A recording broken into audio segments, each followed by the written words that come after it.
Okay guys, this video is about wood management, but I'm going to go into something here that most people I don't think have said or recommend to go to. We always, this is my spill in here. We always talk about food plots being the best they can be, and then we get into items like the woods.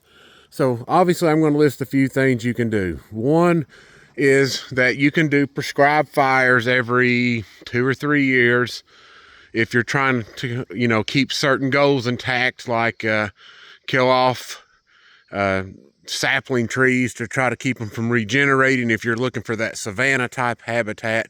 Or maybe in this case, like this ridge, which won't become one, you could do it every 3 to 5 years and burn it off. But it also helps eliminate ticks, other pests like lice,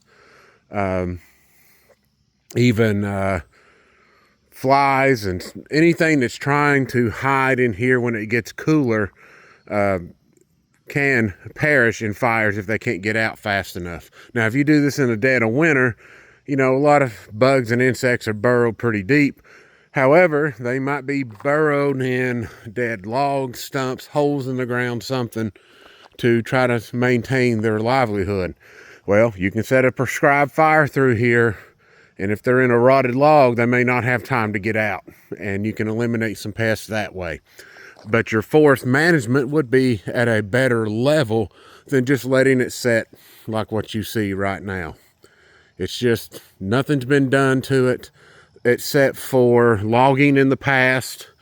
So now here's what I am actually doing, and I've done this behind the scenes, so I've been waiting a while before I said anything on this video. Is when I'm talking about making my food plots the best they can be, that is soil related, right? You want the soil to be as strong as possible, and therefore you're feeding deer super high nutrition every time they're in the plot. Now I want you to think about something all the way back to the soil test videos I did, and the ones I started with the island. You remember how bad that report was, but that's already been modified into the better condition than what it was. I waited 3 years before I did any soil sample. So what you saw was actually already improved from what it was. So the woods itself would score even lower than the island. I want you to think about that for a second. How long do deer spend in food plots? If you think about it, let's say a deer spends, and now this is just an example, this could be more or less. Let's say 4 hours a day. 4 hours a day in your plot. So you're providing nutrition up in here. When your soil's rocking and rolling, you're setting the limits high. But what happens when they step off and eat down this way? Well, guess what? Your nutrition is down here. So you have to come for an average of what your deer's really taking in. Yes, even with great food plots, you can still grow really nice deer, especially for those of you that do, 20, 30, 40 plus acres of food plots. You're really helping deer eat better in larger areas. That can eliminate some of this effect. But if you look at the average, so 4 hours out of 24 hours in a day, minus whatever a deer sleeps, whether it's 2 hours, 4 hours, the rest of the time they're doing something else. Whether they're laying down, playing, but there's still the other part. The vast majority of a deer's diet is this: woody browse. So if I'm burning and doing prescribed fires like I should, your soil can improve, right? Because you've got dead material here that's just slowly decaying. A fire shows up and instantly spreads it out. If you get a hot enough fire, let's say, that you're actually, you know, burning this mess out over here. Let's say that all turns to ash. So that whole area of that soil right there will be improved. But we want to talk about the rest of the soil for the woods. Now, you do not have to do this, but this is something I've always wanted to do. And the soil test really got me thinking, why not do it? So if you remember, I talked about the possibility of redoing the whole farm for deer. That has become a reality. So I want to revamp the farm for better deer. How am I going to do that? Well, first off, I want this soil to be top notch, or at least better than the way it is right now. So what I was secretly doing was I was taking fistfuls of copper and throwing her all around that great big canopy hickory tree right here. Now, the hickory tree itself has nothing to do with deer. It's all this greenery underneath it is what I am looking at. So, like I said, when I did the food plot, as I've improved the food plot, browse has picked up. So when I threw copper in here, browse picked up. So there was a lot of browse occurring all through here. So I threw copper out all through here, around here, all through here, and then patches of it landed back here, maybe about 3 feet past this limb. I also threw a really strong dose of it somewhere right in here. So I was slowly trying to improve the soil conditions here. And it didn't take long for deer to start browsing. So I've got browse, I've got more browse right down there. It's everywhere in here. Some of these are partially eaten off. So a lot of these leaves were really reduced. And they're still coming in here and hitting all this stuff back. So why not, once you get your food plots established, you have excellent soil, why not make this the next thing, is improve your wood soil. So that way, whatever grows here will be much higher nutrition. Now, yes, this can be, you know, this is only if you have the budget to do this. If you prefer to set this place on fire, it's a whole lot cheaper.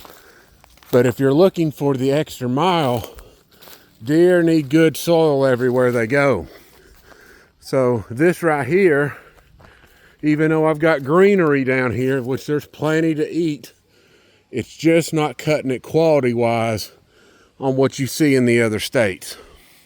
So if I had, well, basically what I intend to do is section off each of these areas and start finding quarter acre to half acre tracts in here and start revamping the soil. Yeah, the trees are going to probably pull up quite a bit of it, but I'm willing to take the risk and let this stuff start trying to produce better nutrients. And even in the fall, when you get all this rotting leaf litter here, it actually would be a little higher quality nutrient decay, which will help cycle nutrients better. So I would raise the average score as far as health-wise in the soil. So as you block these off, if you can only afford to do so much at a time, you know, focus on maybe an area where you see a lot of high deer traffic. Go in there, pick you out a quarter to half acre area, focus on better soil, trace minerals, whatever you need to do. Then after you're done with that area, block off another area and do the same thing. Just step your way into it as you can afford to do it.